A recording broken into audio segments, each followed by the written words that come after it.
歡迎嚟到懸疑檔案。2003年，澳洲嘅一位媽媽 Kathleen 因為涉嫌殺害自己嘅4個仔女，最後被逮捕定罪，獲刑30年。佢亦都因為咁而被媒體稱為澳洲最冷血嘅連環女殺手。雖然 Kathleen 一直都堅稱自己係無辜㗎，但係就冇人願意相信佢，包括佢自己嘅丈夫。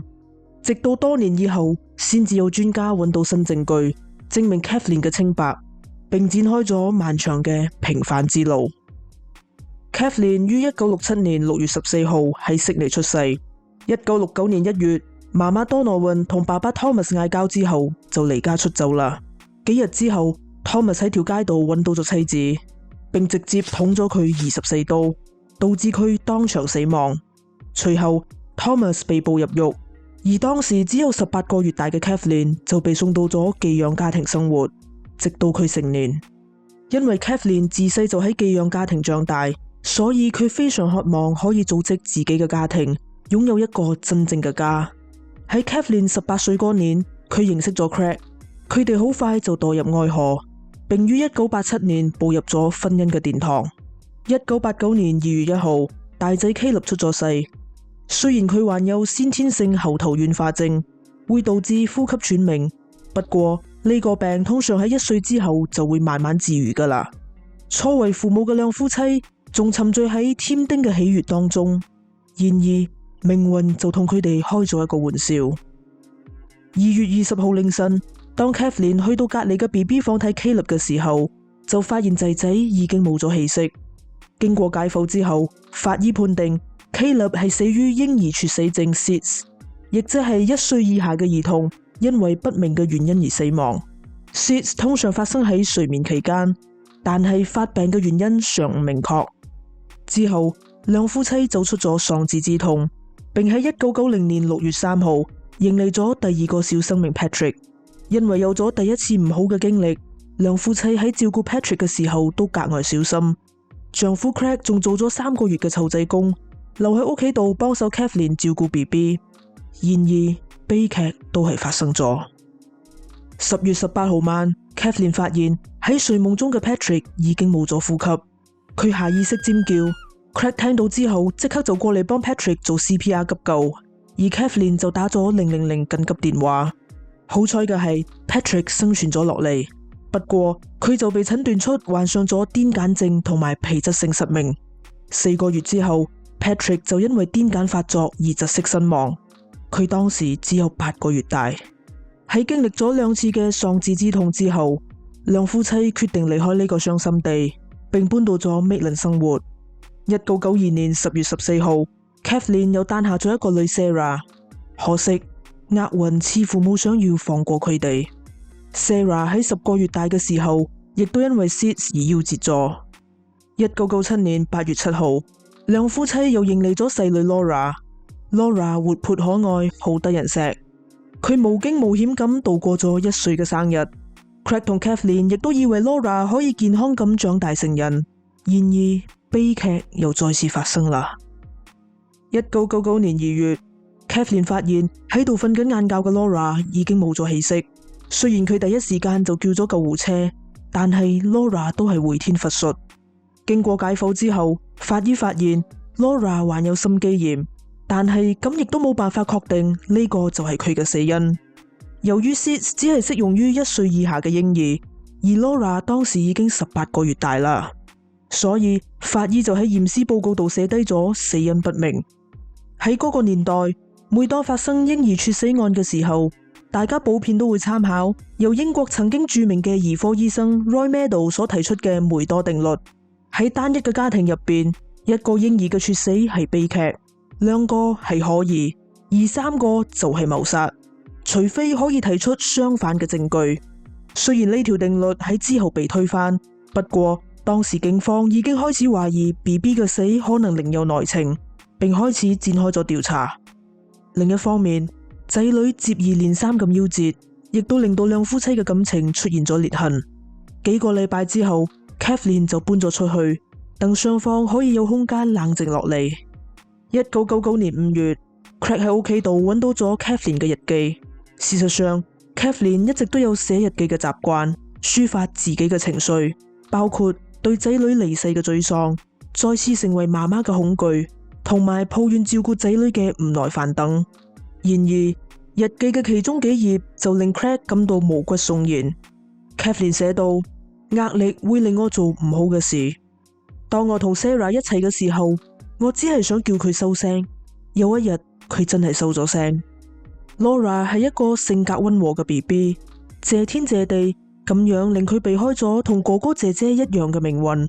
我諗佢被警告過。我對自己感到好嬲同埋失望，我爭啲故意將佢揼喺地下。我覺得我係世界上最差嘅媽媽，我好驚佢會好似 Sarah 一樣咁離開我。我知道我嘅脾氣唔好，有時對佢好殘忍，最後佢都係走咗，喺一啲幫助之下。日記嘅內容確實有啲耐人尋味，尤其係 Kathleen 最後寫到嘅喺一啲幫助之下。雖然 Kathleen 之後解釋佢所講嘅幫助係指上帝嘅幫助，但係 Craig 都係決定將日記交俾警方。之後警方將 Kathleen 帶到警局問話，喺成個盤問過程中， Kathleen 都堅決否認自己殺咗班仔女。不過警方最終都係以謀殺嘅罪名逮捕咗佢。2003年4月，本案正式開審。喺庭審中，控方呈上咗 Kathleen 嘅日記，並指出呢本日記其實就係 Kathleen 謀殺班仔女嘅自白。佢喺日記度並冇表現出一個失去仔女嘅媽媽應有嘅悲痛，反而一直喺度抱怨照顧仔女嘅唔耐煩。所以佢好有可能因為冇辦法承受照顧仔女嘅壓力，而狠心咁將佢哋焗死咗。辯方表示Kathleen 從來都冇傷害過啲仔女，更加冇殺害佢哋。佢哋都係自然死亡噶，一切都只係不幸，所以冇人應該為呢件事而負上任何責任，包括佢嘅丈夫 Craig。至於 Kathleen 嘅日記，佢喺失去仔女之後感到非常自責，所以先至會寫日記抒發情緒。入邊其實表現出咗滿滿嘅愧疚感。控方唔應該斷章取義，單憑幾頁嘅內容就斷定呢個係 Kathleen 謀殺班仔女嘅自白。之後，辯方亦都傳召咗 Kathleen 嘅朋友出庭作證，證明佢係一位負責任嘅好媽媽。雖然控方並冇任何直接嘅證據可以證明 Kathleen 謀殺咗自己嘅仔女，驗屍報告亦都冇顯示佢哋有俾人焗死嘅跡象。不過，陪審團都係採納咗控方提出嘅梅多定律，並認為日記就係 Kathleen 間接承認謀殺仔女嘅自白。最終 Kathleen 被控3項謀殺、1項誤殺同埋1項惡意傷人罪，5項罪名全部成立，獲刑40年。經過上訴之後，Kathleen 被改判30年有期徒刑，25年內不得假釋。判刑之後 Craig 同陪審團表達咗謝意，多謝佢哋為4個逝去嘅小生命伸張咗正義。另一方面，百口莫辯嘅 Kathleen 就係咁樣被送入咗監獄，仲被媒體冠上咗澳洲最冷血嘅連環女殺手嘅惡名。佢唔知道可以點樣證明自己嘅清白，只可以不斷咁同其他人講自己冇殺人。好彩嘅係，佢嘅好朋友 Tracy 一直都堅信佢係無辜噶，所以就發起咗為 Kathleen 平反嘅運動。呢項運動好快就吸引咗一位法律學者 Emma 嘅注意，佢仔細研究咗案件細節，並喺2011年出版咗一本名為《謀殺、醫學與悟性》嘅書籍，指出 Kathleen 係因為誤導性嘅醫學證據同埋大家對日記嘅偏見詮釋而被錯誤定罪。當時控方所引用嘅梅多定律，其實就係將舉證嘅責任推到咗受害者嘅身上，咁樣好明顯係唔公平噶。呢本書亦都引起咗媒體嘅廣泛關注。2013年，幾位律師接手咗 Kathleen 嘅案件，佢哋召集咗多位醫學界專家，整理出一份長達125頁嘅報告，證明 Kathleen 嘅4個仔女都係自然死亡噶。報告提到 Sarah 嘅死亡就好似係教科書級別嘅 SIDS 案例，而 Caleb 本身就有先天性後頭軟化症， Patrick 患有癲癇症， Laura 亦都有心肌炎。呢一切都講明咗佢哋係死於自然而非謀殺。2015年6月，佢哋將呢份報告連同請願書一齊交俾律政處，並要求佢哋重啟調查。2018年，紐省嘅地區檢控官終於同意對 Kathleen 嘅案件展開司法調查。與此同時， Kathleen 嘅律師團隊揾嚟咗著名嘅免疫學專家 Carola 博士幫手，佢亦都係喺研究基因同埋遺傳疾病領域方面嘅專家。Carola 博士認為班仔女嘅死可能同某種遺傳疾病有關，所以佢同團隊喺班細路嘅冷凍遺體組織度採集樣本進行研究。Kathleen 亦都自願提供咗 DNA 樣本，不過 Craig 就以經濟困難為理由拒絕提供樣本。經過檢測之後， Carola 博士發現 Kathleen 同兩個女都帶有一種罕見嘅基因突變——鈣調蛋白變體。